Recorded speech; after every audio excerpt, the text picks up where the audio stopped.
Hi friends, అందరికీ నమస్కారం. అంజలి కథలకి స్వాగతం. ఈరోజు చందమామ కథ పేరు దైవ సహాయం. ఈ కథను రచించిన వారు వి జయరాం రెడ్డి గారు. ఒక ఊళ్ళో ఒక వడ్డీ వ్యాపారస్తుడు ఉండేవాడు. ఆయన పూర్వీకులు కూడా వడ్డీ వ్యాపారస్తులే. వాళ్ళు ఈ వ్యాపారంలో లక్షలు గడించారు. ఇతను కూడా వాళ్ళలాగే తన వ్యాపారం అభివృద్ధి కావటానికి అనేక పాపాలు చేసేవాడు. అయితే ఇతనిలో ప్రత్యేకత ఏమిటంటే ఇతనికి దేవుడిపైన అపారమైన నమ్మకం ఉండేది. అతను దేవుణ్ణి పూజించకుండా ఏ పని చేసేవాడు కాదు. తనకు వ్యాపారంలో వచ్చిన లాభంలో ఒక వంతు ఏ దేవాలయంలోనో మొక్కుబడి కింద చెల్లిస్తూ ఉండేవాడు. అతనికి కులశేఖరుడు అనే కొడుకు ఉండేవాడు. తన తండ్రి రోజూ చేసే పూజలు చూసి అతనికి దైవం అంటే అమితమైన భక్తి కుదిరింది. అది అతని వయసుతో పాటే పెరిగింది. తన తండ్రి దైవభక్తి కలవాడు కావటం చేతనే ఆయన పట్టిందల్లా బంగారమైందని అతను నమ్మాడు. కులశేఖరుడికి యుక్త వయసు రాగానే అతనికి వ్యాపార రహస్యాలన్నీ చెబుదామని తండ్రి అనుకున్నాడు. కానీ ఆ అవకాశం చిక్కకుండానే ఆయన ఆకస్మికంగా చనిపోయాడు. తండ్రి పోయాక కులశేఖరుడు తండ్రి వ్యాపారం కొనసాగించాడు. అతను దైవభక్తి విడిచిపెట్టలేదు.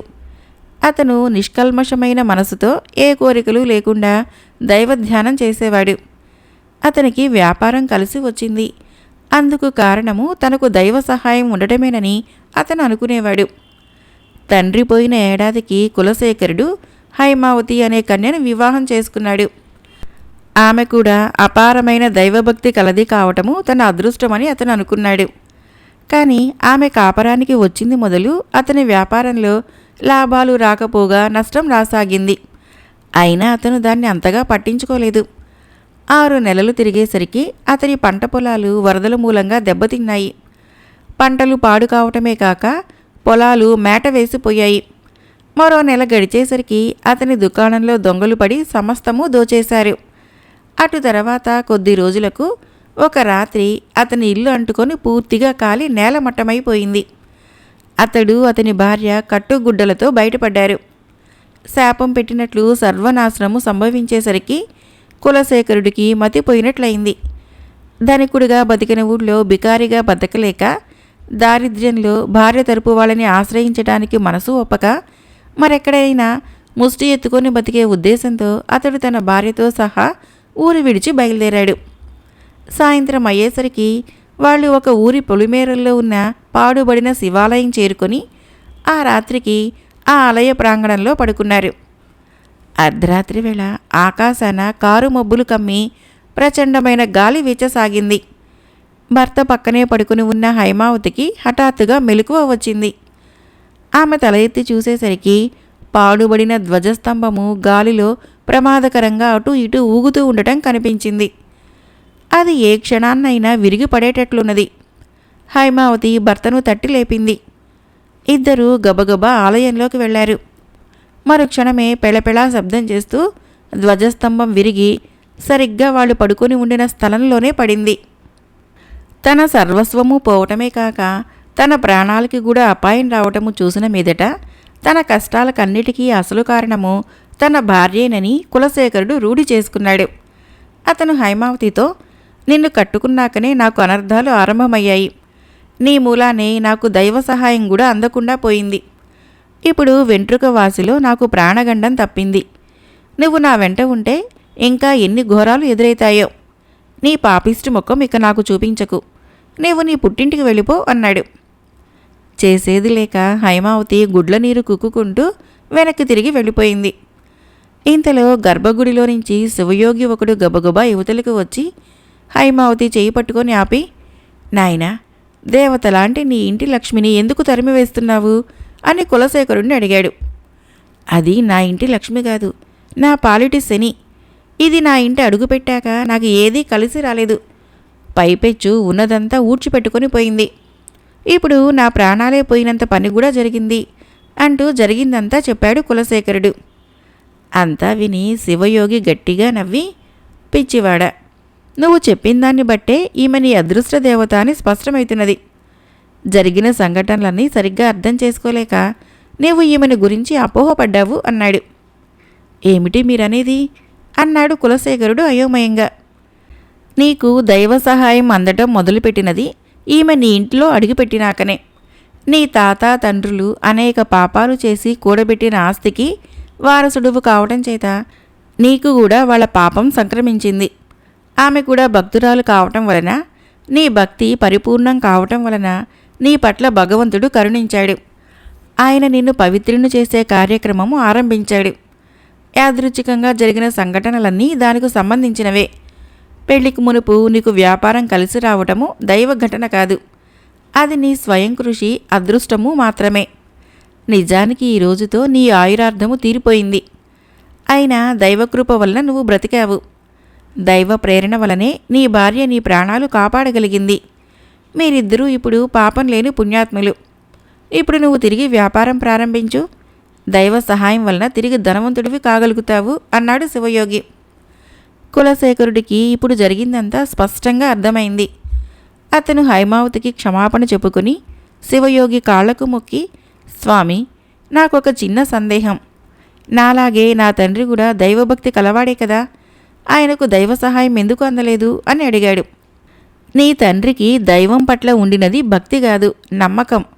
అతడు భగవంతుడితో వ్యాపారం చేశాడు. ఆ వ్యాపారంలో చాలా పాపాలు, మోసాలు చేశాడు. కోరికలను తీర్చుకోవడం కోసము భగవంతుడిని పూజించటము భక్తి అనిపించుకోదు. అందుకే అతనికి దైవ సహాయం అందలేదు అన్నాడు శివయోగి. కులశేఖరుడి అనుమానం తీరిపోయింది. అతను శివయోగి ఆశీర్వచనం పొంది ఆ ఊళ్ళోనే మళ్ళీ వ్యాపారం ప్రారంభించి త్వరలోనే ధనవంతుడై దాన ధర్మాలు చేస్తూ పుణ్యాత్ముడుగా బతికాడు. మరొక కథ. ఈ బేతాళ కథ పేరు క్షత్రియ ధర్మం. పట్టు వదలని విక్రమార్కుడు చెట్టు వద్దకు తిరిగి వెళ్ళి చెట్టుపై నుంచి శవాన్ని దించి భుజాన వేసుకుని ఎప్పటిలాగే మౌనంగా శ్మశానం కేసి నడవసాగాడు. అప్పుడు శవంలోని బేతాళుడు, రాజా, ఈ ప్రయత్నంలో నీకు అపజయం సిద్ధిస్తుందేమోనని భయపడనవసరం లేదు. ఎందుకంటే అపజయం ద్వారానే లాభం పొందిన మణికుంజుడు వంటి వాళ్ళు కూడా ఉన్నారు. శ్రమ తెలియకుండా నీకు అతని కథ చెబుతాను విను అంటూ ఇలా చెప్పసాగాడు. పూర్వము మణిపురాన్ని ఏలిన సింహ భూపాలుడికి మందారవల్లి అనే అసాధారణ సౌందర్యవతి కుమార్తెగా ఉండేది. అందానికి తోడు ఆమె గొప్ప ప్రజ్ఞావంతురాలు కావటం చేత యుక్త వయసు వచ్చేసరికి అన్ని విద్యల్లోనూ ఆరితేరింది. సింహ భూపాలుడు ఆమెకు వివాహం జరప నిశ్చయించి తగిన వరుడి కోసము అన్వేషణ ప్రారంభించాడు. ఎంత వెతికినా రాజకుమారులలో మందారవల్లికి తగినవాడు ఒక్కడూ ఆయనకు కనిపించలేదు. చివరకు ఆయనకు కనకపురి రాజకుమారుడు మణికుంజుడు అన్ని విధాలా యోగ్యుడుగా తోచాడు. అయితే మణికుంజుడి విషయంలో సింహ భూపాలుడికి ఒక చిక్కు ఎదురైంది. మణిపురంతో పోలిస్తే కనకపురి చాలా అల్పమైన రాజ్యం. తనకన్నా చాలా తక్కువ హోదా గల రాజకుమారుడి వద్దకు వెళ్ళి తన కుమార్తెను చేసుకోమని అడగటము సింహ భూపాలుడి హోదాకి తగిన పని కాదు. అలా అని మణికుంజుడి లాంటి మంచి అల్లుణ్ణి వదులుకోవటం కూడా ఆయనకి ఇష్టం లేదు. అప్పుడు సింహ భూపాలుడి మంత్రి ఒక ఉపాయం చెప్పాడు. అదేమిటంటే సింహ భూపాలుడు మణికుంజుడి మీదకి దండెత్తి వెళ్ళి అతన్ని ఓడించి తర్వాత జరిగే సంధి నియమం క్రింద తన కుమార్తె మందారవల్లిని అతనికిచ్చి పెళ్లి చేయటము. ఆ ప్రకారమే సింహ భూపాలుడు తన సైన్యాల్ని తరలించుకొని మణికుంజుడి రాజ్యం మీదకి యుద్ధానికి వెళ్ళాడు. ఇది చూసి మణికుంజుడు ఆశ్చర్యపోయాడు. అతను రాజ్యానికి వచ్చి కొద్ది కాలమే అయింది. అతనికి మణిపుర రాజుకు శత్రుత్వం ఏమీ లేదు. అకారణంగా ఆయన తన మీదకి ఎందుకు యుద్ధానికి వచ్చాడో మణికుంజుడికి ఎంత ఆలోచించినా అర్థం కాలేదు. అతను మంత్రులతో ఆలోచిస్తే వాళ్ళు, మనం యుద్ధానికి సిద్ధంగా లేము. ఇప్పుడు యుద్ధం చేస్తే జననష్టం తప్ప మనకేమీ ప్రయోజనం ఉండదు. అందుచేత ప్రస్తుతానికి సంధి చేసుకోవటము అన్ని విధాలా క్షేమము అని సలహా ఇచ్చారు. మంత్రుల సలహా పాటించి మణికుంజుడు సింహభూపాలుడి వద్దకు సంధి రాయబారం పంపాడు. సింహభూపాలుడు అందుకు వెంటనే సమ్మతించి మణికుంజుణ్ణి సంప్రదింపులకు పిలిచాడు. ఆ యువకుణ్ణి స్వయంగా చూసిన మీదట సింహభూపాలుడు పరవశుడైపోయి తన కుమార్తెను అతనికిచ్చి పెళ్లి చేసి ఆ విధంగా సంధి చేసుకుంటానన్నాడు. మణికుంజుడికి ఇది మరింత విడ్డూరంగా తోచింది. అయినా అతను సింహభూపాలుడి కుమార్తెను పెళ్లాడటానికి ఒప్పుకున్నాడు. సింహభూపాలుడు తన పని విజయవంతమైనందుకు సంతోషించి రాజధానికి తిరిగి వచ్చాడు. మణికుంజుడి వివరాలు అదివరకే విని ఉన్నందున మందారవల్లి అతన్ని పెళ్లాడటానికి చాలా కాలంగా సుముఖురాలై ఉన్నది. ఆ సంగతి సింహభూపాలుడికి తెలుసును. ఆయన మణికుంజుడి మీదకి యుద్ధానికి పోతున్నట్లు తెలియగానే ఆమె ఎంతో బాధపడి తండ్రిని నివారించ ప్రయత్నించింది. అది చూసి సింహభూపాలుడు లోలోపల సంతోషించినా తన ఎత్తుగడ ఏమిటో మందారవల్లికి చెప్పలేదు. ఆమె హృదయం తనకు తెలుసు గనకనే ఆమెతో చెప్పకుండానే ఆయన సంధి నెపం మీద మందారవల్లికి మణికుంజుడికి పెళ్లి ఏర్పాట్లు చేశాడు. అయితే సింహభూపాలుడు తిరిగి వచ్చి తన కుమార్తెతో తాను చేసిన పెళ్లి ఏర్పాటు గురించి చెప్పగానే ఆమె తాను ఆ పెళ్లికి ఒప్పుకోనని స్పష్టంగా చెప్పేసింది. ఎన్ని విధాలా నచ్చజెప్పినా ఆమె మనసు మారలేదు. అందుచేత సింహభూపాలుడు వివాహం రద్దయినట్లు మణికుంజుడికి కబురు చేసి ఇక తన కుమార్తెకు తగిన వరుడు దొరకడేమోనని దిగులు పడసాగాడు. పెళ్లి రద్దయిందని సింహభూపాలుడి నుంచి వార్త అందగానే మణికుంజుడు తనకు తీరని అవమానం జరిగినట్లు భావించి తన సైన్యాన్ని వెంటనే ఆయుత్తం చేసి సింహభూపాలుడిపైకి యుద్ధానికి వెళ్ళాడు. అతను తన చిన్న సేనతో సింహభూపాలుడిని జయించటము అసంభవం. యుద్ధం ఆరంభమైతూనే మణికుంజుడు సింహభూపాలుడు ఒకరినొకరు ఎదిరించారు. త్వరలోనే సింహభూపాలుడు మణికుంజుడిని నిరాయుధుణ్ణి చేసి బందీగా పట్టుకున్నాడు. అయితే అతని ధైర్య సాహసాలు శత్రు సైనికులకు కూడా దిగ్భ్రమ కలిగించాయి. మణికుంజుణ్ణి జయించినందుకు సింహభూపాలుడికి ఆనందమేమీ కలగలేదు. అతని గురించి ఏమి చేయటమా అని అతను ఆలోచిస్తూ ఉండగా మందారవల్లి ఆయన వద్దకు వచ్చి తనను అతనికి ఇచ్చి పెళ్లి చేసి అతనితో సంధి చేసుకోమని కోరింది. సింహభూపాలుడికి పెద్ద బరువు తీరిపోయింది. అతను తన కుమార్తెను మణికుంజుడికి ఇచ్చి పెళ్లి చేసేశాడు. బేతాళుడు ఈ కథను చెప్పి, రాజా, మందారవల్లి సులువుగా తనకు అవకాశం చిక్కినప్పుడు మణికుంజుడిని పెళ్లాడటానికి ఎందుకు నిరాకరించింది? ఆ మణికుంజుడే శత్రువై తన తండ్రి మీదకి యుద్ధానికి వచ్చి మీదు మిక్కిలి యుద్ధంలో ఓడిపోయిన మీదట అతన్ని పెళ్లాడటానికి ఎందుకు ఒప్పుకున్నది? ఈ సందేహానికి సమాధానం తెలిసి కూడా చెప్పలేకపోయావో నీ తల బద్దలైతుంది అన్నాడు. దానికి విక్రమార్కుడు, మందారవల్లి ఎంత సునిశిత బుద్ధిగలదో ఆమె ప్రవర్తనలో స్పష్టంగా కనపడుతున్నది. ఆమె మొదటి నుంచి మణికుంజుణ్ణి వరించిన మాట స్పష్టము. అయితే అతను తనను వరించాడో లేదో ఆమెకు తెలియదు. తమ ఇద్దరికీ పెళ్లి చేయటానికి తన తండ్రి అతనిపై యుద్ధానికి పోవటము ఆమెకు పొరపాటుగా కనపడింది. ఆ యుద్ధంలో మణికుంజుడు ఓడిపోయి విధిలేని పరిస్థితుల్లో తనను పెళ్లాడటానికి ఒప్పుకోవటము ఆమెకు ఎంతమాత్రమూ ఇష్టం లేదు. కనీసం అలా కూడా జరగలేదు. మణికుంజుడు క్షత్రియోచితంగా యుద్ధం కూడా చేయకుండా సంధికి ఒప్పుకొని తనను పెళ్లాడటానికి సిద్ధపడ్డాడు. తన భర్త పిరికివాడన్న అపఖ్యాతి భరించటము ఆమెకు మరింత దుర్భరమై అతన్ని పెళ్లాడ నిరాకరించింది. అయితే ఎప్పుడైతే మణికుంజుడు తన తండ్రి మీదకి యుద్ధానికి వచ్చాడో అప్పుడే మందారవల్లికి 2 సందేహాలు తీరిపోయాయి. తనను చేసుకునేటందుకు కాకపోతే అతను యుద్ధానికి రావలసిన పని లేదు. గెలిచే అవకాశము ఏమాత్రమూ లేకుండా పోరాటానికి దిగినవాడి క్షత్రియ వీరాన్ని శంకించడానికి అవకాశం లేదు. క్షాత్రధర్మము యుద్ధం చేయటంలో ఉన్నది కానీ గెలవటంలో మాత్రమే ఉండదు. అందుచేతనే మందారవల్లి ఈసారి మణికుంజుణ్ణి పెళ్లాడటానికి ఒప్పుకున్నది అన్నాడు. రాజుకి ఈ విధంగా మౌనభంగం కలగగానే బేతాళుడు శవంతో సహా మాయమై తిరిగి చెట్టెక్కాడు. మరొక కథ పేరు ఆస్థాన విదూషకుడి యుక్తి. ఈ కథను రచించిన వారు ఏసీ సర్కార్ గారు. కృష్ణదేవ మహారాజు సంస్థానంలో గోపాలుడు అనే విదూషకుడు ఉండేవాడు. అతను మంచి హాస్యగాడే కాక అనేక విద్యల్లో ఆరితేరినవాడు. అతనికి తెలిసిన విద్యల్లో ఇంద్రజాలం కూడా ఒకటి. అయితే గోపాలుడు ఇంద్రజాల ప్రదర్శనలు చేసి ప్రజల్ని ఆనందింపజేసేవాడు కాదు.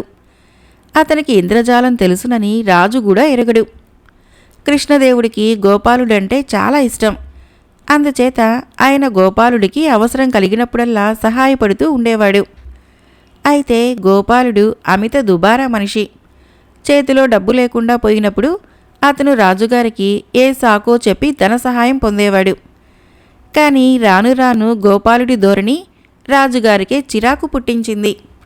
ఆయన గోపాలుడికి నెల జీతం మించి రాగి దమ్మిడి సహాయం కూడా చేయటం మానేశాడు. గోపాలుడు చిక్కుల్లో పడి సంస్థానంలో ఉండే తన మిత్రుల వద్ద అప్పులు చేయడానికి ప్రయత్నించాడు. కానీ రాజు గోపాలుడికి ఎవరూ అప్పులు పెట్టరాదని ముందుగానే హెచ్చరించి ఉండటం చేత గోపాలుడి ప్రయత్నం ఫలించలేదు. గోపాలుడి మామగారు పొరుగున ఉండే రాణీపూరు సంస్థానానికి చెందిన వర్తకుడు. ఆయన పేరు హీరాదత్తుడు. హీరాదత్తుడు కృష్ణదేవుడి సంస్థానంలో ఒక వర్తకుడి వద్ద గల అరుదైన పట్టు వస్త్రాలని బేరం చేసి ఉంచాడు. అందుచేత ఆయన అక్కడికి ప్రయాణమయ్యాడు. అయితే సరిహద్దు వద్ద దొంగలు హీరాదత్తుడిని నిలువుదోపిడి చేసి కట్టుబట్టలతో వదిలేశారు.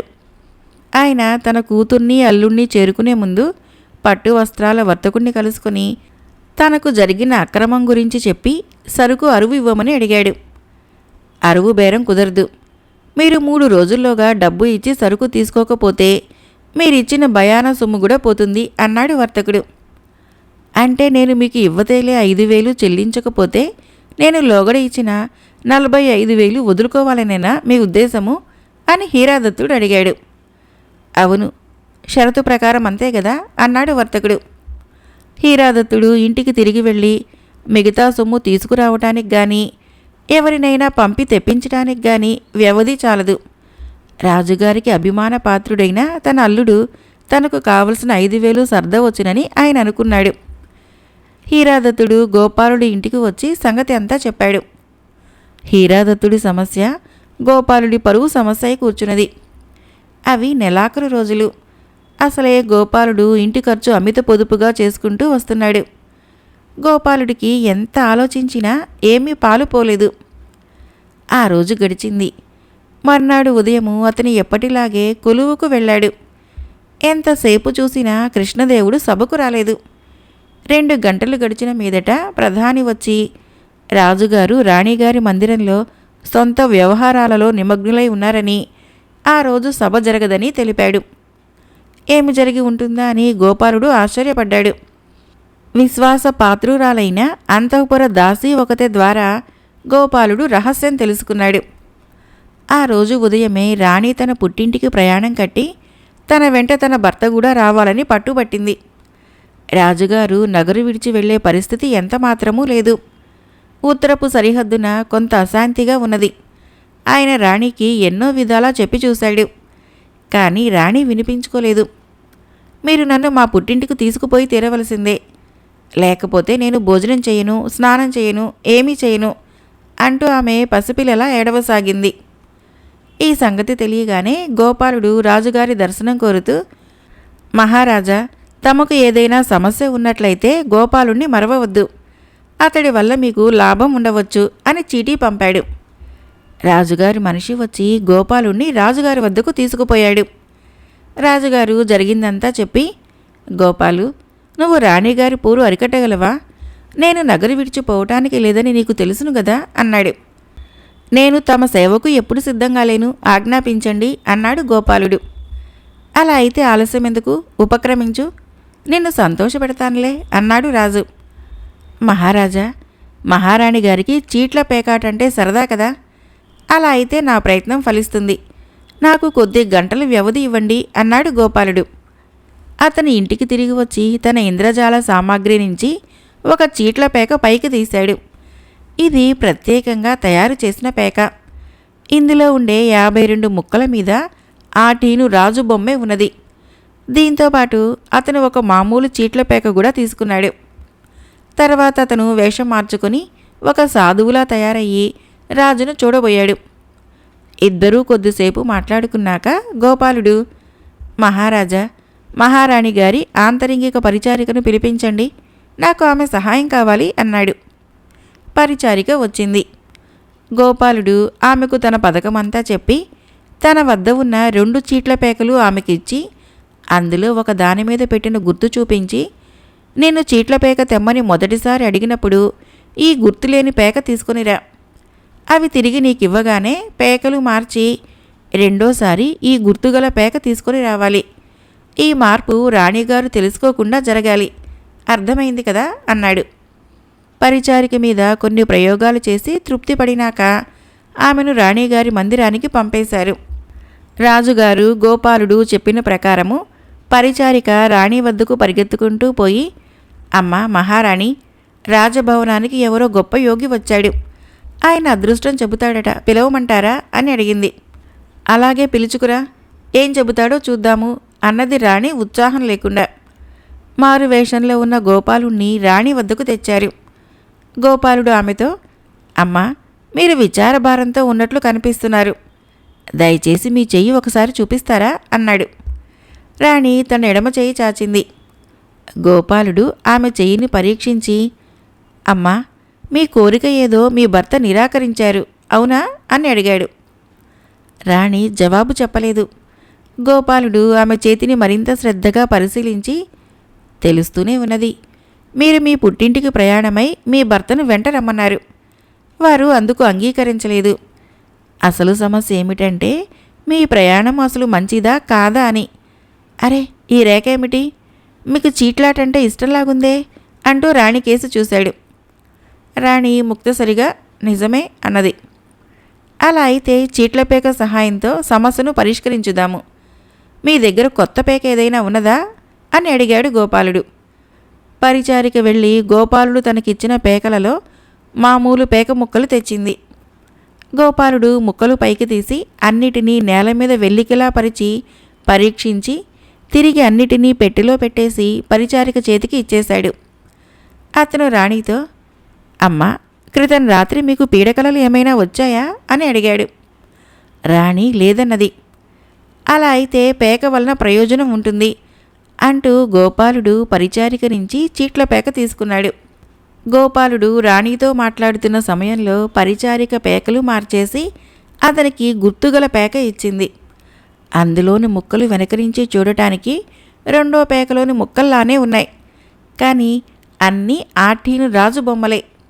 గోపాలుడు ఆ పేక ముక్కల్ని కలిపి ముక్కలను విసనకర్ర ఆకారంలో విప్పి రాణి ముందుంచి, అమ్మ, ఈ 52 ముక్కలలో మీ ఇష్టం వచ్చిన ముక్క ఒకటి తీయండి. దాన్ని బట్టి మీ నిర్ణయం సరైందో మీ భర్తగారి నిర్ణయం సరైందో తెలుస్తుంది. మీరు తీసే ముక్క ఆఠీను రాజు అయ్యే పక్షంలో మీ భర్తగారిదే విజయం, అలా కాని పక్షంలో మీ నిర్ణయమే సరైనది అన్నాడు. రాణి ఒక ముక్క తీసి చూడకుండానే నేల మీద ఉంచింది. మిగిలిన ముక్కలని గోపాలుడు పరిచారికకు ఇచ్చేశాడు. అంతలో రాజు అక్కడికి వచ్చి పరిచారిక చేతిలోని పేకను తీసుకొని తన జేబులో పెట్టుకుంటూ, ఏం జరుగుతున్నది ఇక్కడ అని అడిగాడు. పరిచారిక అంతా చెప్పింది. పేక ముక్క వెలికిలా తిప్పితే అది ఆటీన్ రాజు. అమ్మా, మీరు పుట్టింటికి వెళ్ళటానికి ఇది తగిన సమయం కానట్లు కనబడుతున్నది. దారిలో ఏ ప్రమాదమైనా కలగవచ్చు అన్నాడు గోపాలుడు. రాణికి ఈ మాటలో గురి కుదిరి, అలా అయితే ప్రయాణం మానుకుంటాను అన్నది. గోపాలుణ్ణి విడిపించడానికి రాజు, స్వామి, నా గదికి కూడా వచ్చి నా చేయి కూడా చూడండి అన్నాడు. యువతలకి వచ్చినాక రాజు, గోపాలు, గొప్ప పని చేశావు అని ఒక సంచి పైకి తీసి, ఇది నీ బహుమానం, ఇంటికి పోయి చూసుకో అన్నాడు. ఆ సంచిలో 15,000 రూపాయల ఖరీదు చేసే బంగారు నాణేలు ఉన్నాయి. హీరాదత్తుడి అవసరాన్ని మించే బంగారు నాణేలు దొరికాయి. కథ అయిపోయింది. ఫ్రెండ్స్, నా కథలు నచ్చినట్లయితే మన ఛానల్ని తప్పకుండా సబ్స్క్రైబ్ చేయండి, లైక్ చేయండి, షేర్ చేయండి, కామెంట్ చేయండి. Thank you.